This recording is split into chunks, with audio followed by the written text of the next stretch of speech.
Good morning to all of you. मैं नितेश गुप्ता अपने YouTube channel पे आप सभी का स्वागत करता हूं।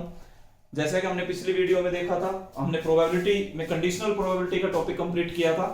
आज उससे आगे मैं पढ़ा रहा हूं इंडिपेंडेंट इवेंट्स। प्रोबेबिलिटी +2 का जो टॉपिक है उसमें इंडिपेंडेंट इवेंट्स एक आता है, तो उसके बारे में आज मैं कुछ डिस्कस करूंगा और कुछ क्वेश्चंस डिस्कस करूंगा। कंडीशनल प्रोबेबिलिटी से अगला जो टॉपिक है इंडिपेंडेंट इवेंट्स। देखिए इंडिपेंडेंट इवेंट्स क्या होते हैं, पहले तो मैंने इसकी डेफिनेशन आपके आगे लिखी हुई है। द टू इवेंट्स, दो ऐसे इवेंट्स लीजिए जो सेम रैंडम एक्सपेरिमेंट, कोई भी एक एक्सपेरिमेंट के साथ एसोसिएट किए गए हैं। दो इवेंट्स वो इंडिपेंडेंट होंगे इफ, अगर पहले इवेंट, दो event A and B, if the occurrence of event A does not affect the probability of the occurrence of event B. मतलब ए का होना ना होना बी की प्रोबेबिलिटी पे कोई फर्क नहीं डालेगा। आपने कंडीशनल प्रोबेबिलिटी में पढ़ा कि अगर मान लो आप लिखते हैं पी बी ओब्लिक ए, तो इसका मतलब होता था कि ए के होने के बाद बी की प्रोबेबिलिटी बताइए, तो ए के ऊपर बी डिपेंड था। अब इसमें क्या इंडिपेंडेंट इवेंट्स हैं। इंडिपेंडेंट इवेंट्स में क्या होगा कि एक की होने ना होने की वजह से दूसरे की प्रोबेबिलिटी पे कोई फर्क नहीं पड़ेगा। समझ में आ रहा है? टू इंडिपेंडेंट इवेंट्स क्या होता है, two events associated with the same experiment are said to be independent if the occurrence of one event does not affect the probability of the occurrence of other। देखिए अब जैसे आपने ये पढ़ा था P A ओब्लिक B, इसका मतलब ये था कि B के होने के बाद A की प्रोबेबिलिटी बताइए, यही आपने पढ़ा। अगर तो ये इंडिपेंडेंट है तो ये डायरेक्ट क्या होगा, P A के इक्वल होगा। B पहले हो चुका है, B के होने के बाद A की प्रोबेबिलिटी आनी थी। अब इंडिपेंडेंट है तो A does not depend on B। हाँ, इसके साथ एक कंडीशन जरूर चल जाती है कि probability of B not equal to 0। ये जरूर याद रखना। तो अगर इंडिपेंडेंट है तो मतलब दैट इज, ये कंडीशन तब आती है जब इंडिपेंडेंट इवेंट्स हैं। तो P A oblique B is equal to P A आ जाता है डायरेक्ट, और P B is not equal to 0। इसी तरीके से पी बी ओब्लिक ए ये किसके इक्वल आ गया, पी बी के equal, P of A is not equal to 0। अब आप इसको देख सकते हैं, अगर तो इंडिपेंडेंट है ए एंड बी, वैसे तो इसका मीनिंग होता है कि बी के होने के बाद ए की प्रोबेबिलिटी बताइए।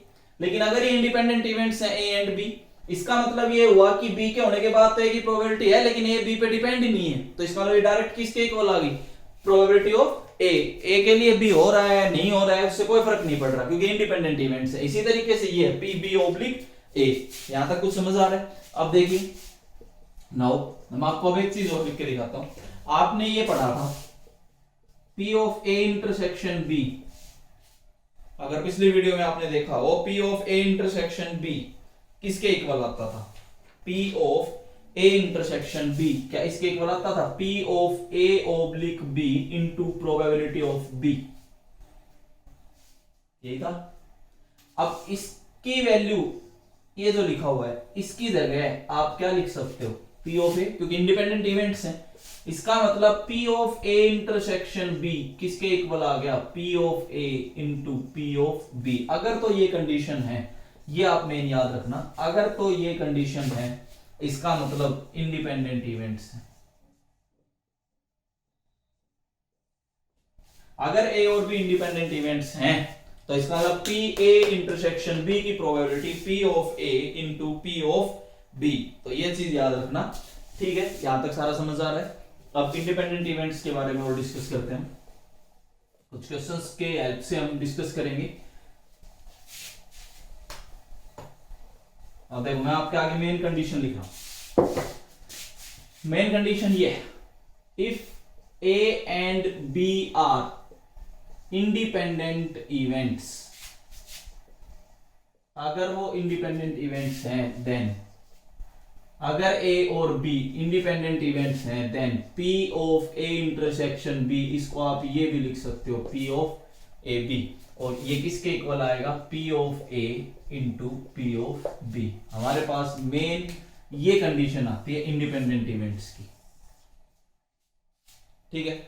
इसके अलावा देखो दो कंडीशंस आपने ये भी पढ़ी, अगर A ओब्लिक B है तो ये किसके इक्वल होगा, P ऑफ A के इक्वल, और अगर B ओब्लिक A है तो ये किसके इक्वल होगा, P ऑफ B के इक्वल। तो इंडिपेंडेंट इवेंट्स का आप मीनिंग समझ पा रहे होंगे। A और B इंडिपेंडेंट है, A ना B पे डिपेंड करता, B ना A पे डिपेंड करता। सेम एक्सपेरिमेंट के साथ आपने दो इवेंट्स को एसोसिएट किया हुआ है। तो ये कुछ आपके इंडिपेंडेंट इवेंट्स के बारे में कुछ बात थी। अब मैं एक चीज और लिखने जा रहा हूं। अगर मान लीजिए आप ये लिखते हो, if A and B are two independent events, then अगर ए और बी दो इंडिपेंडेंट इवेंट्स हैं, देन पहली condition A and B complement, मतलब इसका मीनिंग समझते हो? यहां पे मैं पहले ये बता देता हूं, इसका मीनिंग ये होता है, पहले देखते ये चीज याद रखना। दूसरा, अगर ये बी के होने की प्रोबेबिलिटी है तो ये बी के ना होने की प्रोबेबिलिटी है। अगर आपके पास होने की प्रोबेबिलिटी 70% है, मतलब उसको मैं बी मानता हूं, तो आपके फेल होने की प्रोबेबिलिटी बी डैश या बी कंप्लीमेंट से डिनोट की जाती है, 30% होगी। समझ में आया? कुछ दोनों का सम हमेशा 1 होता है। तो A and B are also independent, पहली कंडीशन। अगर ए और बी दो इंडिपेंडेंट इवेंट्स हैं तो A and B complement are also independent. Second, A complement and B are also independent. Third, अगर मैं दोनों का कॉम्प्लीमेंट लेके चल लूं, A dash and B dash are also independent. तो कुछ ये कंडीशंस आप याद रखना। अगर ए और बी इंडिपेंडेंट इवेंट्स हैं तो इसका मतलब ए एंड बी इंडिपेंडेंट होंगे, A and B dash independent होंगे, A dash and B independent होंगे, A dash and B dash दोनों को लेकर चलें तो भी क्या होंगे? इंडिपेंडेंट होंगे। तो ये कुछ इंडिपेंडेंट की कंडीशंस थी। अब मैं कुछ क्वेश्चंस डिस्कस करता हूं।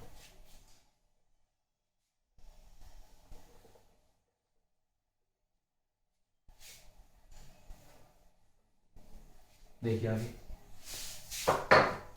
हम कुछ क्वेश्चंस की हेल्प से बात करते हैं। स्टार्टिंग सिंपल क्वेश्चन से करते हैं। A and B are two independent events.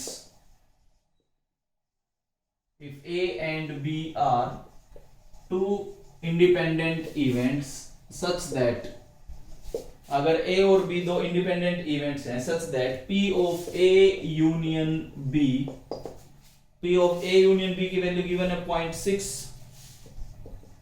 and इसके साथ कंडीशंस गिवन है P of A is 0.2, find P of B। ये क्वेश्चन पढ़ लीजिए आप ध्यान से। A यूनियन B गिवन है, समझ में आ रहा है कुछ? देखिए सॉल्यूशन। A एंड B कैसे इवेंट्स हैं? Independent events. इसका मतलब ये हुआ कि probability of A intersection B किसके इक्वल होगा? P of A into P of B। ये तो कंडीशन आपको सिखाई। Probability of A intersection B किसके इक्वल होगा? P of A into P of B। P of A कितना है? 0.2 इंटू P of B। ये क्या आ गया? A intersection B। A intersection B की जगह हम ये लिख सकते हैं, P of A intersection B is equal to 0.2 into P of B। इतना हमें पता है। यहां तक कोई डाउट? ठीक है। नाउ अब आपने एक ये भी पढ़ा, P of A union B, P of A plus P of B minus P of A intersection B। P of A union B is equal to P of A plus P of B minus P of A intersection B। इसकी जगह आप क्या लिखोगे? A union B की value given है 0.6, P of A given है ये हमें फाइंड करना है, और माइनस इसकी जगह आप ये लिख सकते हो। तो सारा है समझ में? अब लास्ट की दो वैल्यूज को देखो। अगर आप लास्ट की दो वैल्यूज देखते हैं, ये और ये, देखो इसको और इसको, जिसको मैं मार्क कर रहा हूं इस पे ध्यान दो, ये 0.8 इंटू पीबी हो जाएगा। तो आपके पास क्या है? 0.6 minus 0.2 is equal to 0.8 into probability of B. ये कितना है आपके पास? 0.4 is equal to 0.8 into probability of B. अब we have to find out the probability of B, that is equal to 0.4 into divided by 0.8, that is half। तो यहां से आपके पास B की प्रोबेबिलिटी क्या आ गई? 1/2 आ गई। इस तरीके से इंडिपेंडेंट का क्वेश्चन था। समझ में आ रहा है? क्लियर है ये चीज? ठीक है। अगला क्वेश्चन देखिए। एक इंडिपेंडेंट का मैंने डिस्कस किया, इंडिपेंडेंट इवेंट्स के बारे में मैंने बताया, एनालिटिकली उनकी कंडीशंस बताई, मैथमेटिकली कि आप कैसे सोल्व कर सकते हैं। उसके बाद मैं कुछ क्वेश्चन डिस्कस कर रहा हूं। अगला क्वेश्चन थोड़ा सा और क्लियर हो जाएगा। Question number 2, given that given that the events A and B are such that, given that the events A and B are such that probability of A is equal to half, A की probability 1/2 given है, probability of A union B 3/5 and the probability of B, इसको क्या लिखा गया P, ये P बोल दिया, find P if the events are, दो पार्ट दिए गए इसमें, पहले में बोला गया कि अगर A and B mutually exclusive है,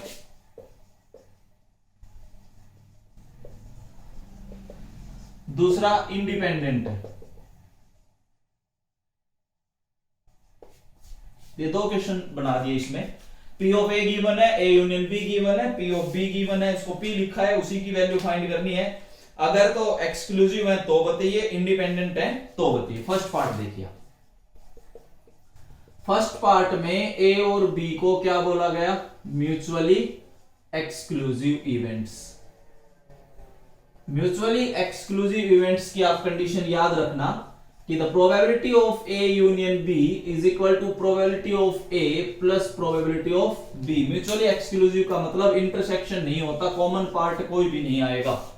इसका आपने अभी फॉर्मूला पढ़ा ना, माइनस A इंटरसेक्शन B हो रहा था, वो नहीं आएगा। इसका मतलब A इंटरसेक्शन B हमने 0 ले रखा है, A एंड B में कोई भी कॉमन पार्ट नहीं है, उन इवेंट्स को हम क्या बोलते हैं, म्यूचुअली एक्सक्लूसिव। अगर म्यूचुअली एक्सक्लूसिव का देखो, अब आपको मतलब समझ में आ गया, that is A intersection B की प्रोबेबिलिटी हम क्या लेके चलते हैं, 0। ये म्यूचुअली एक्सक्लूसिव इवेंट्स होते हैं, ठीक है। अब A यूनियन B की वैल्यू क्या आ गई, P of A plus P of B। अब A यूनियन B भी है वो 3/5, P of A we have 1/2 plus इसकी वैल्यू क्या है P, we have to find out the value of P, that is 3/5 minus 1/2। अगर आप इसको एलसीएम लेके सोल्व करते हो तो we get 1/10। तो यहां से आपके पास P की वैल्यू 1/10 आई है फर्स्ट पार्ट में। अगर वो दो इवेंट्स म्यूचुअली एक्सक्लूसिव हैं, तो म्यूचुअली एक्सक्लूसिव को भी आपको कंडीशन समझ में आ गई होंगी। इस क्वेश्चन में मैंने म्यूचुअली एक्सक्लूसिव को भी डिस्कस किया है, तो म्यूचुअली एक्सक्लूसिव वाले केस में आपका आंसर आएगा 1/10। अब सेकंड पार्ट की बात करते हैं। सेकंड पार्ट में वो बोलता है कि इंडिपेंडेंट इवेंट्स हैं, अगर दोनों इवेंट्स इंडिपेंडेंट हैं। सेकंड पार्ट में A and B are independent events, A and B जो हैं वो इंडिपेंडेंट इवेंट्स हैं। इंडिपेंडेंट इवेंट्स की तो आपने अभी कंडीशन पढ़ी कि A intersection B, A intersection B। अब जिसको कि आप ये भी लिख देते हो, इसको लिखने का तरीका क्या होता है, यही तो आपने पढ़ा, म्यूचुअल एक्सक्लूसिव में तो इंटरसेक्शन 0 हो जाता था, इसमें इंटरसेक्शन ये आ गया, यही तो कंडीशन है। तो यहां से आपके पास P of A intersection B की वैल्यू, प्रोबेबिलिटी ऑफ A कितनी है, हाफ इंटू उसकी वैल्यू P, तो P of A intersection B is equal to P/2। A intersection B की प्रोबेबिलिटी को आप P/2 लिखोगे अगर इंडिपेंडेंट इवेंट्स हैं तो।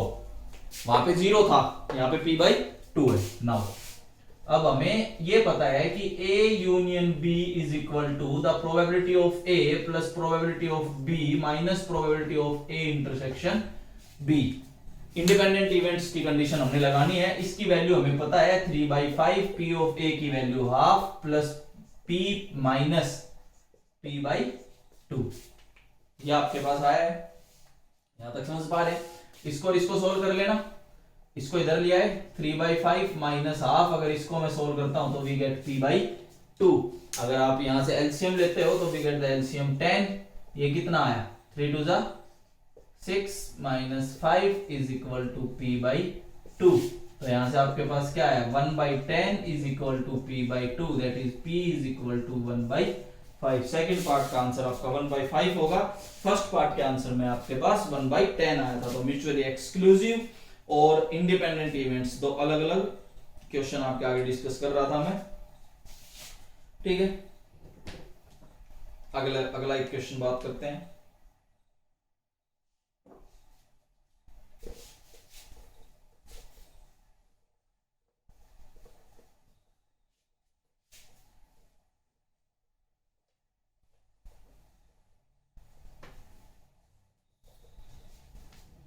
अगला क्वेश्चन देखिए।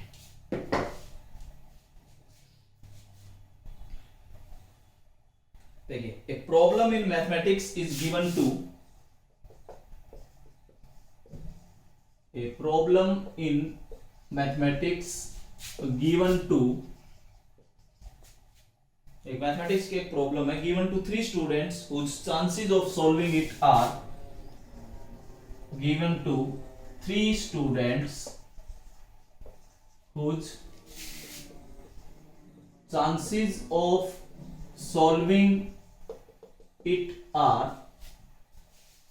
1/2, 1/3 and 1/4 respectively.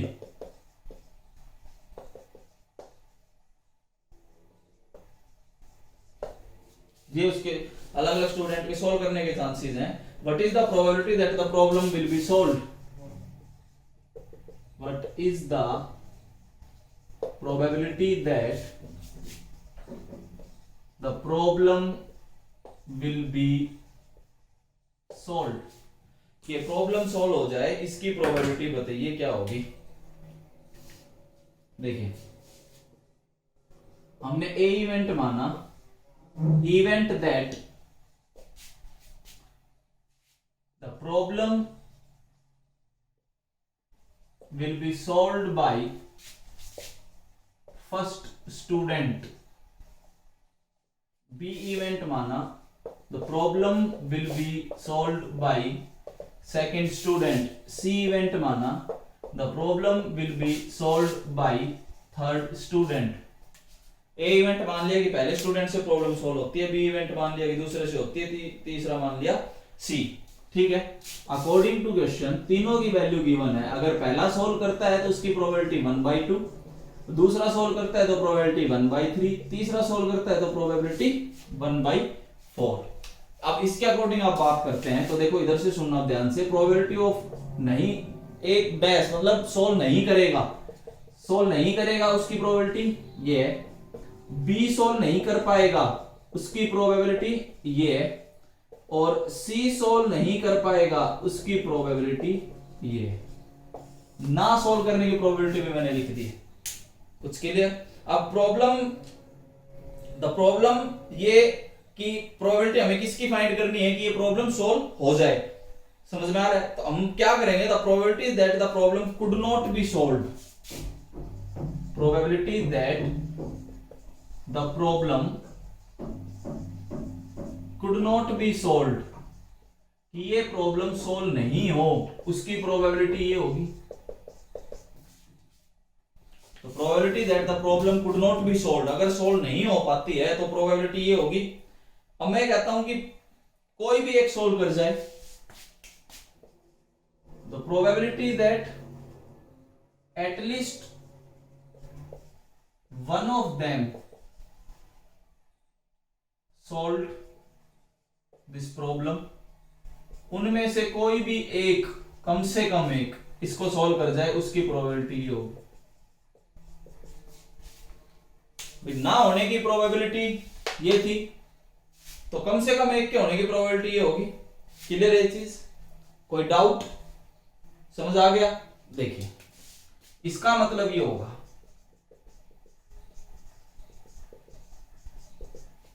These are the independent events। A solve कर रहा है, इससे B पे कोई फर्क नहीं पड़ रहा, B का सॉल्व हो रहा है नहीं हो रहा, इससे A पे कोई फर्क नहीं पड़ रहा, C का सॉल्व हो रहा है नहीं हो रहा, इससे A और B किसी पे फर्क नहीं पड़ रहा, मतलब आपस में इंडिपेंडेंट इवेंट्स हैं। इंडिपेंडेंट इवेंट्स है, कंडीशन लग जाएगी। अब इनकी वैल्यूज आपको पता है, अभी अभी आपने फाइंड की है, 1 माइनस हाफ, 2/3, 3/4, ये इससे कटा, ये इससे कटा, we get 1 minus 1/4 that is 3/4। 3/4 इसका आंसर होगा। कि ये प्रॉब्लम सोल्व हो जाए इसकी प्रोबेबिलिटी बतानी थी, तो आंसर क्या आएगा 3/4। क्लियर है ये चीज। हमने क्या किया कि ए गिवन था, बी गिवन था, सी गिवन था, प्रॉब्लम सोल्व होने की प्रोबेबिलिटी, ना होने की प्रोबेबिलिटी फाइंड कर ली। प्रॉब्लम ना ही सोल्व हो उसकी प्रोबेबिलिटी ये होती है, कम से कम एक बच्चा सोल्व कर जाए तो उसकी प्रोबेबिलिटी ये हो जाएगी। अब ये इंडिपेंडेंट इवेंट्स हैं, ए से हो रहा है नहीं हो रहा है, इस पे बी पे कोई फर्क नहीं पड़ रहा, इसलिए हमने ये कंडीशन लगा दी। इसके बाद हमारे पास आंसर आ गया 3/4। तो इस तरीके से आप क्वेश्चंस को कर सकते हो। अगला क्वेश्चन देखिए, शायद इंडिपेंडेंट इवेंट्स के कंसेप्ट आपको समझ आने लगे होंगे।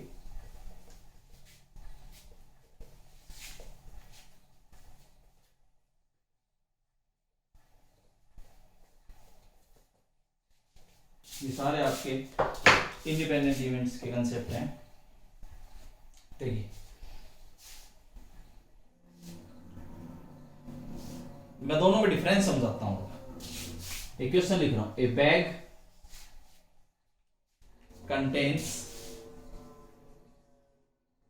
6 white and 9 black balls। एक बैग में 6 व्हाइट और 9 ब्लैक बॉल हैं। 4 balls are drawn at random at a time. 4 balls are drawn, 4 ball निकाली गई at random at a time. किसी भी एक टाइम पे 4 बॉल्स हमने निकाल ली। ठीक है, find the probability for the first draw. Find the probability for the first draw to give, for the first draw to give 4 white and second draw to give 4 black।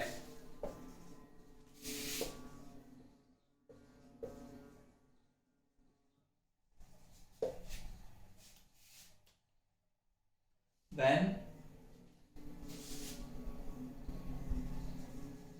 दो part बनाएगा अभी इसमें। पहला, द बॉल्स आर रिप्लेस्ड। अब फर्क समझ में आएगा आपको दोनों में, जो मैंने पिछली वीडियो में बनाया और इसमें बनाया। The balls are not replaced. यही तो मेन डिफरेंस है इंडिपेंडेंट और डिपेंडेंट इवेंट्स में। यहां से आपका सारा कंसेप्ट क्लियर हो जाएगा। ठीक है, सॉल्यूशन देखिए। हम फर्स्ट पार्ट बनाते हैं। फर्स्ट पार्ट में है the balls are replaced. Balls को रिप्लेस्ड कर दिया गया है, ये पहला पार्ट है। तो डाउट देखिए, आप ए इवेंट मान लीजिए। 4 white balls are 4 white balls are drawn in first draw। B event मान लीजिए 4 black balls are drawn in second draw। अब देखिए, आप बॉल्स रिप्लेस्ड हैं, इसका आपने पहले 4 बॉल निकाली, फिर वो वापस डाल दी, फिर आप सेकंड ड्रा करोगे। तो इस चीज का आप विशेष ध्यान रखना। ठीक है, अब टोटल केसेस बताइए। टोटल केसेस आपके पास कितने होंगे? टोटल बॉल्स कितनी? फर्स्ट ड्रा की अगर मैं बात करूं,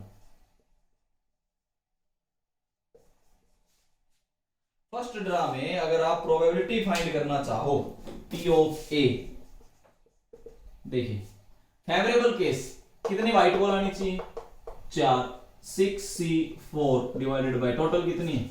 15C4। Favourable cases divided by total cases. इसको आप सोल्व कर लेना, मैं आपके आगे लिख रहा हूं 1/91। कॉम्बिनेशन आप सोल्व कर सकते हैं।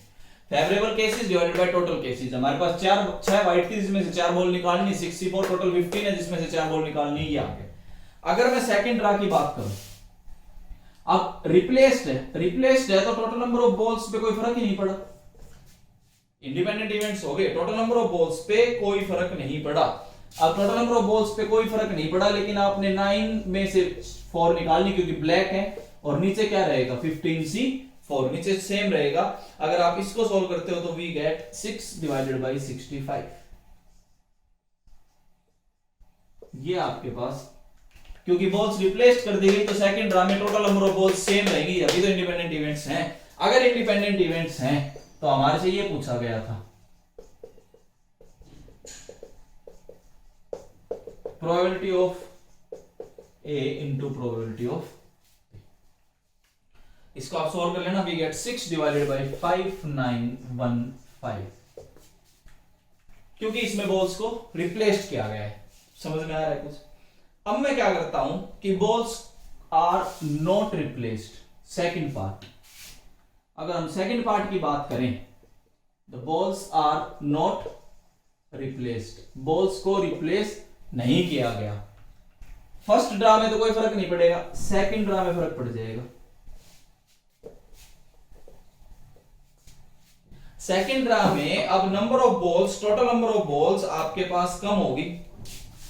फेवरेबल तो यही हुआ, ब्लैक कोई कम हुई है, कम तो कौन सी हुई है, व्हाइट कम हुई है ना, तो 4 कम हो गई, तो इसके पास 11C4, टोटल बॉल्स आपके पास कितनी बची 11, और कौन सी गई है, वो सारी व्हाइट गई है, क्योंकि बॉल्स आर नॉट रिप्लेस्ड। पहले ड्रा में व्हाइट निकाल दी, तो दूसरे में हमारे पास टोटल कितनी बचेंगी 11। अगर आप इसको सोल्व करते हो, ठीक है। अब एक और बात, ये लिखा क्या जाएगा, कंडीशनल प्रोबेबिलिटी का क्वेश्चन आ गया अभी। ए के होने के बाद बी की प्रोबेबिलिटी, वो पिछले वाला तो इंडिपेंडेंट था, उसमें तो कोई दिक्कत नहीं आई, इसमें डिपेंडेंट इवेंट्स हैं, तो बी ऑब्लिक ए के होने के बाद बी की प्रोबेबिलिटी ये होगी। अगर आप इसको सोल्व करते हो तो वी गेट 21 डिवाइडेड बाय 55। अब आपने पिछली वीडियो में पढ़ा होगा, अगर मैं ए इंटरसेक्शन बी निकालना चाहूं तो आपके पास आएगा probability of A into probability of B oblique A, ये मैंने आपको बताया था। Probability of A 1/91, B oblique A 21/55, we get the answer.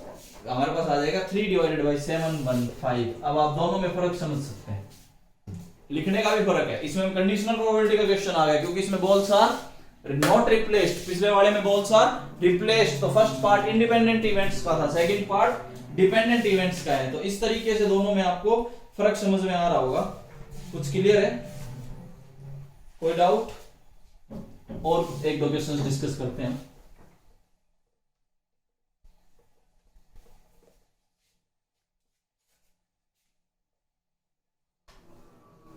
अभी इंडिपेंडेंट इवेंट्स में कोई डाउट ना रहे। देखिए एक बेहतरीन question, Sandeep and Salim, Sandeep and Salim appear for an interview, appear for an interview, Sandeep and Salim appear for an interview for 2 posts, 2 posts के लिए। The probability of Sandeep's selection is 3/5. The probability of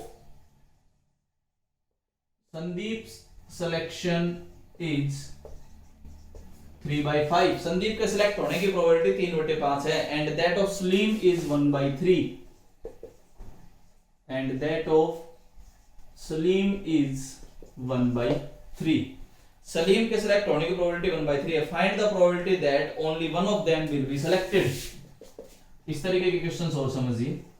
find the probability that only one of them will be selected, कि इनमें से कोई एक ही select होगा। आप इस क्वेश्चन को पढ़िए। 2 हैं संदीप और सलीम, एक इंटरव्यू के लिए गए हैं। संदीप के सिलेक्ट होने की प्रोबेबिलिटी 3/5 है, सलीम के सिलेक्ट होने की प्रोबेबिलिटी 1/3 है। हमें प्रोबेबिलिटी बतानी है कि कोई एक ही सिलेक्ट होगा, only one of them will be selected. देखिए अब इवेंट को समझना।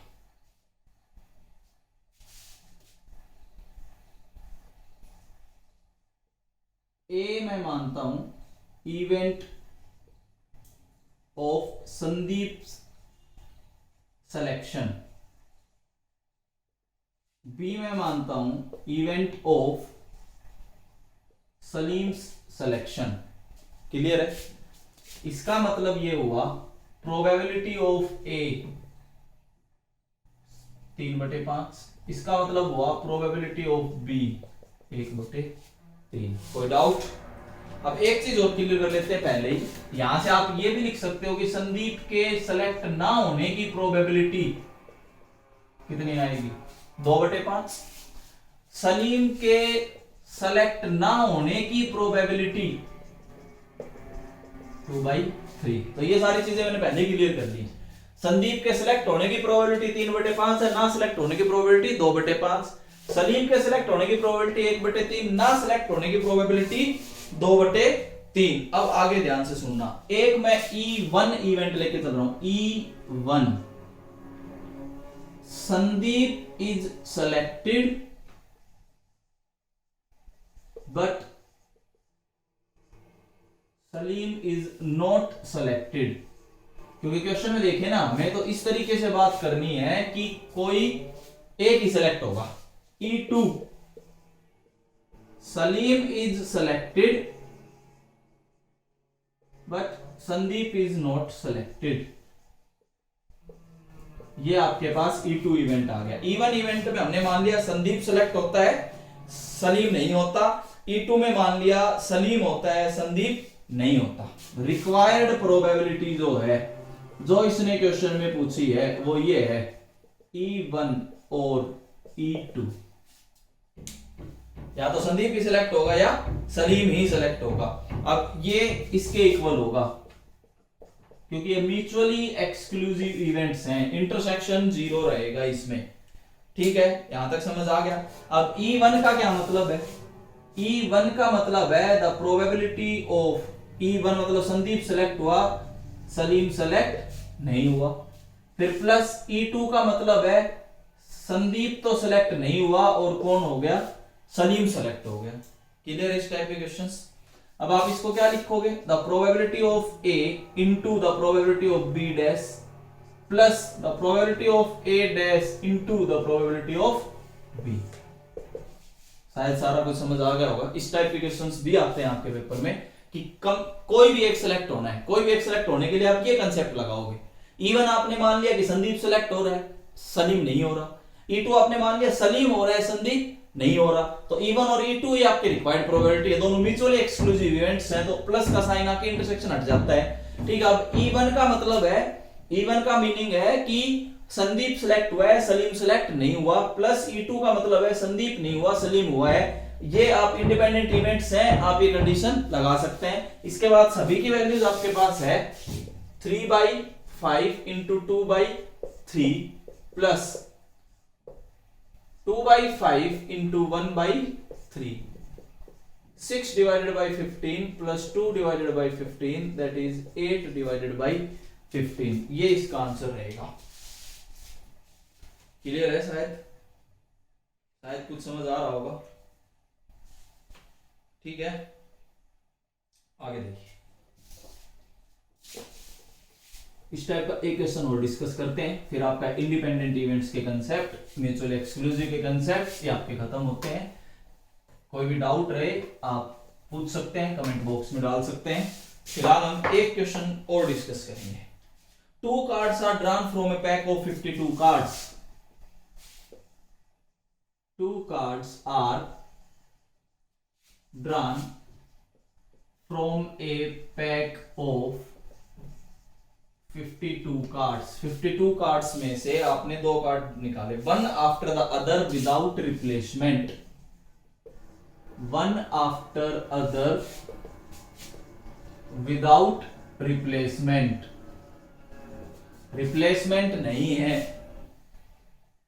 Find the chance that one of these card, chance मतलब प्रोबेबिलिटी, फाइंड द चांस, किसकी प्रोबेबिलिटी फाइंड करनी है? That one of these cards, that one of these cards is an S and other is a queen of opposite shade, and other is a queen of opposite shade। ये आपने discuss करना है। Question को पढ़ लीजिए। 52 cards में से 2 card select करने हैं, one after the other without replacement. Find the chance that one of these cards is an S, एक इक्का होना चाहिए, and the other is a queen of opposite set, opposite set का queen होगा। Clear है ये चीज? समझ में आया? ठीक है, सॉल्यूशन देखिए। E1 इवेंट मानता हूं, इवेंट मानना ही मेन मुद्दा है। Event that the first card drawn is, जो पहला कार्ड ड्रा किया गया वो क्या रहेगा, S, and second card drawn is queen of opposite side. अब मान लो मैं E2 मानता हूं, ये कोई बोला गया है कि पहले इक्का आना चाहिए, ये बोला गया कि एक इक्का आना चाहिए और एक क्वीन आनी चाहिए। अब सेकंड कार्ड में मैंने क्या बोल दिया E2 में कि इवेंट दैट, इसमें बदल दो, first card drawn is queen, ऐसा भी तो हो सकता है। उसने नंबर कोई फिक्स किया है कि पहले आपने इक्का ही निकालना है, क्लियर है? नहीं, चीज तो हो सकता है पहले इक्का आ रहा हो सकता है पहले क्या आ रही हो, क्वीन आ रही हो। तो event that the first card drawn is queen and second card drawn is S of opposite set. समझ में आया कुछ? क्लियर है? ठीक है, ओके। अब हम आगे बात करते हैं। अगर मैं ए इवेंट की बात करूं फिर बी इवेंट की, ऐसे आपको 4 इवेंट्स मानने होंगे। देखिए कैसे। ए, ध्यान से समझते चलो, मैं थोड़ा सा गैप दे दे के बोल रहा हूं इसीलिए। ए event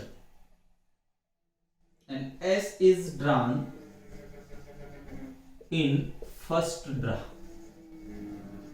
B event, queen is drawn in second draw. C event, queen is drawn in first draw. हो सकता है पहले में क्या आ जाए, queen S is drawn in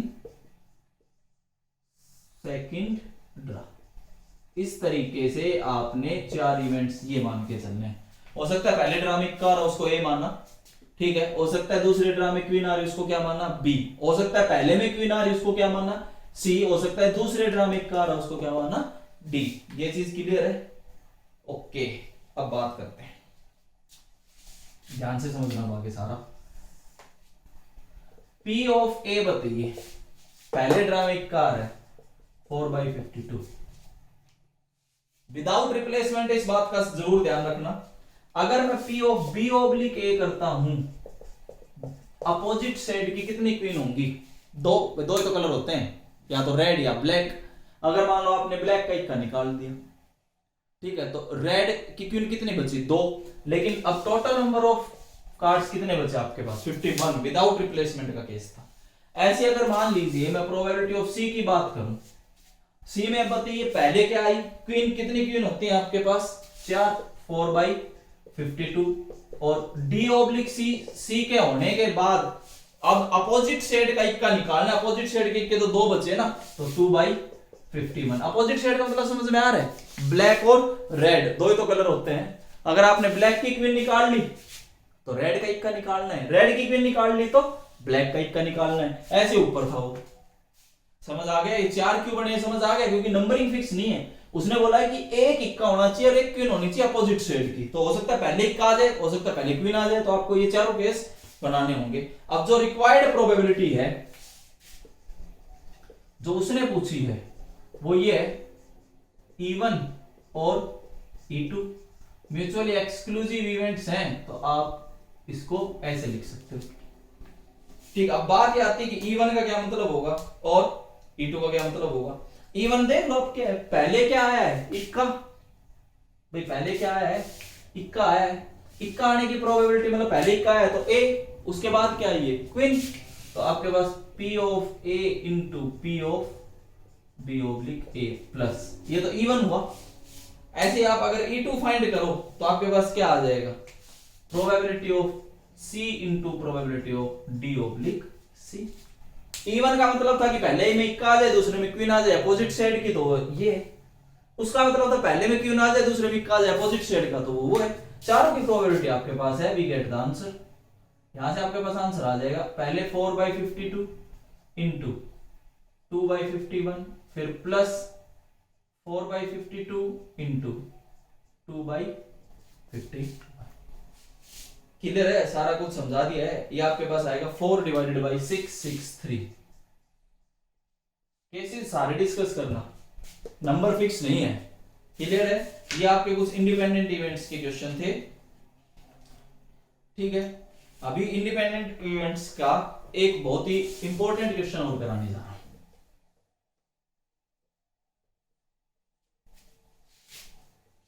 last but not least, very very important question, very very important, बहुत ही important question है, ध्यान रखना। A and B throw a pair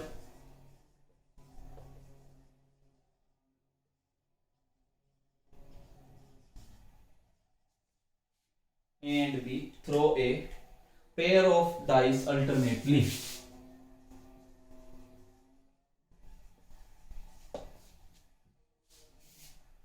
A wins the game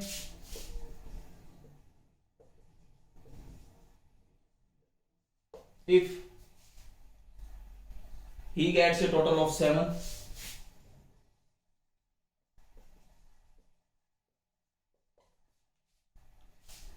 and B wins the game if he gets a total of 10.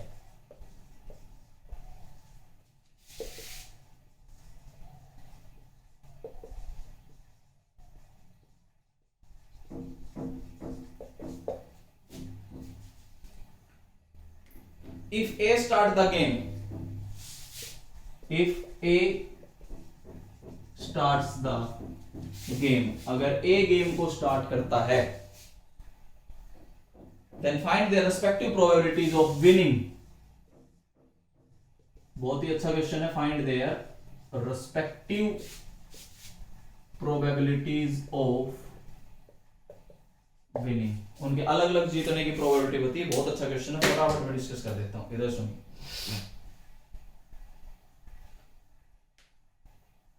E event माना है, ए मान लो,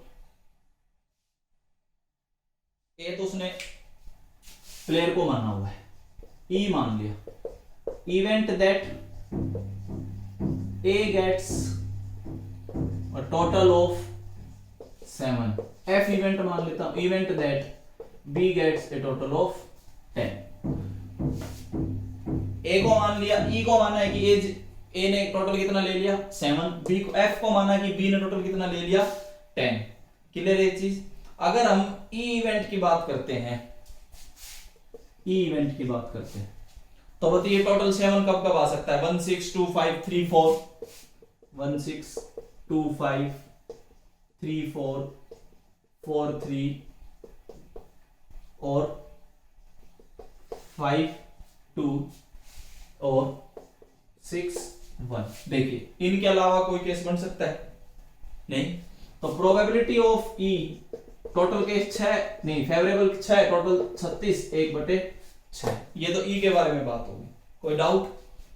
अगर मैं यहां से ये लिखूं कि प्रोबेबिलिटी ऑफ ई कितना है 1/6, तो प्रोबेबिलिटी ऑफ ई डैश कितना आ जाएगा 5/6। 1 में से घटा दो। ये तो ई के बारे में बात होगी सारी। अब एफ के बारे में बात करते हैं। टोटल 10 आना चाहिए, टोटल 10 कब आ सकता है बताइए? एक तो 5 5 आ जाए दोनों पे, एक 6 4 आ जाए और एक 4 6 आ जाए। इसके अलावा कोई केस नहीं होगा, यही 3 केस होते हैं।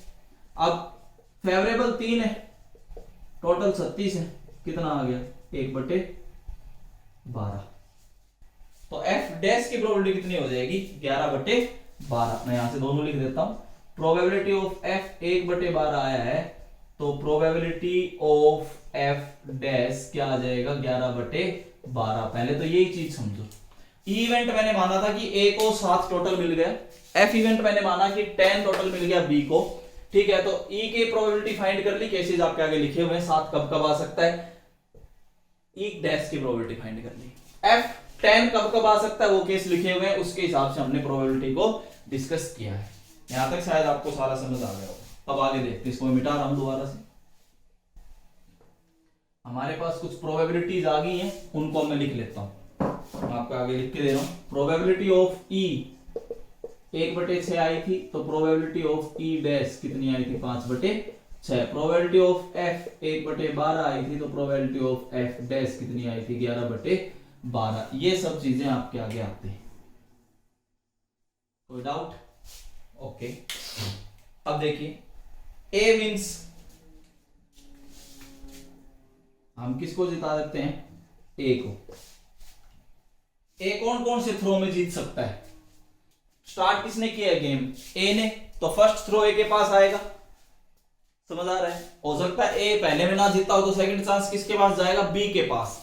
बी भी नहीं जीता तो फिर थर्ड किसके पास आएगा? ए के पास। तो ए कौन कौन से थ्रो में जीत सकता है? या तो फर्स्ट थ्रो में, या थर्ड थ्रो में, या फिफ्थ थ्रो में, या सेवंथ थ्रो में। इस तरीके से ए जीत सकता है। A wins either in first throw और इन थर्ड थ्रो और in fifth throw and so on. ऐसे तो होगा, पहले ए की बारी आएगी, फिर बी की टर्न आएगी, फिर ए की टर्न आएगी, फिर बी की टर्न आएगी, फिर ए की टर्न आएगी। गेम ए ने शुरू किया है, तो ए कौन कौन से थ्रो में जीत सकता है? या तो फर्स्ट में, या थर्ड में, या फिफ्थ में, या सेवंथ में। यहां तक क्लियर? अब देखिए probability that A wins is equal to, हो सकता है पहले में ही जीत गया हो, प्लस हो सकता है पहले में नहीं जीता हो, फिर बी भी नहीं जीता हो, तभी तो ई जीतेगा, मतलब ए जीतेगा। हो सकता है पहले थ्रो में नहीं आया हो, दूसरे में नहीं आया हो, तीसरे में नहीं आया हो, चौथे में नहीं आया हो, तो फिर पांचवे में आ गया हो। इस तरीके से आपके पास चलेगा। आप समझ सकते हैं ए कहां जीत रहा है, तो फर्स्ट थ्रो में जीत गया, थर्ड में या फिफ्थ में, इस तरीके से चलेगा। पहले के पास चांस आएगा, फिर बी पे आएगा, जहां पे जो भी जीत गया वहीं गेम स्टॉप है, ध्यान रखना। अगर बी जीत गया तो वहीं गेम स्टॉप, फिर ए की टर्न नहीं आएगी। ये चीज क्लियर? अब आप इसको सोल्व कर सकते हैं। पहले की प्रोबेबिलिटी 1/6 प्लस दूसरे की बताओ 5/6 इंटू एफ 11/12 इंटू ई के जीतने की प्रोबेबिलिटी, ए के जीतने की प्रोबेबिलिटी, ये आ गई। इस अगले में आप फिर लिख सकते हैं प्लस पहला हारा, दूसरा भी हार गया, फिर से ए हार गया, फिर से बी हार गया, और फिर से ए जीत गया। इस तरीके से आपकी प्रोबेबिलिटी चलेगी, ए के जीतने की प्रोबेबिलिटी। अब ये बनेगी एक जीपी। जीपी कैसे बनेगी वो देखिए।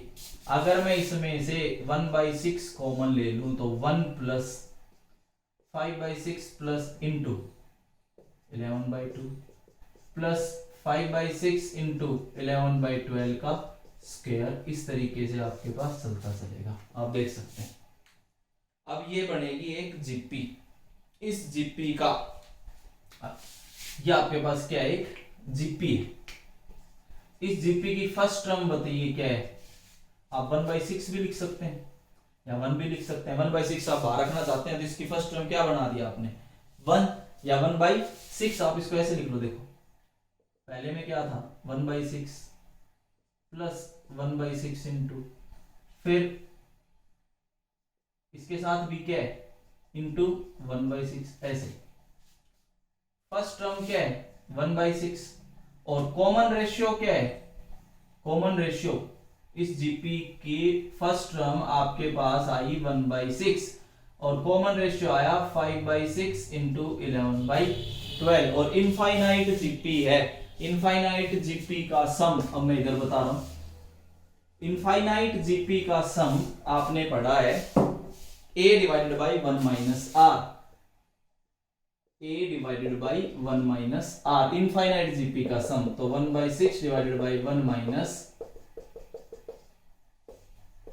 इनफाइनाइट जीपी का केस है। क्लियर है चीज? इस तरीके से आप सोल्व कर लेना। We get 12/17। इसको आप सोल्व कर लेना, ये आ जाए। Now the probability of B winning, B जीत जाए तो ए हरा दो। ये कितना आ गया? 5/17। एक के निकाल लो, दूसरे के दोनों में से सब्ट्रैक्ट कर दिया। इस तरीके से आपके पास इंडिपेंडेंट इवेंट्स, ये क्वेश्चन बहुत इंपॉर्टेंट है, ध्यान रखना। ए जीतता है या बी जीतता है कैसे फाइंड होता है? लास्ट में जीपी का रिजल्ट है, आप लगा के a divided by 1 minus R लगा के ये लगा सकते हो। उसके हिसाब से आप बी की जीतने की प्रोबेबिलिटी बता सकते हो बाद में। क्लियर है? यहां तक अगर कोई डाउट आते हैं आप कमेंट बॉक्स में डालिए। Thank you.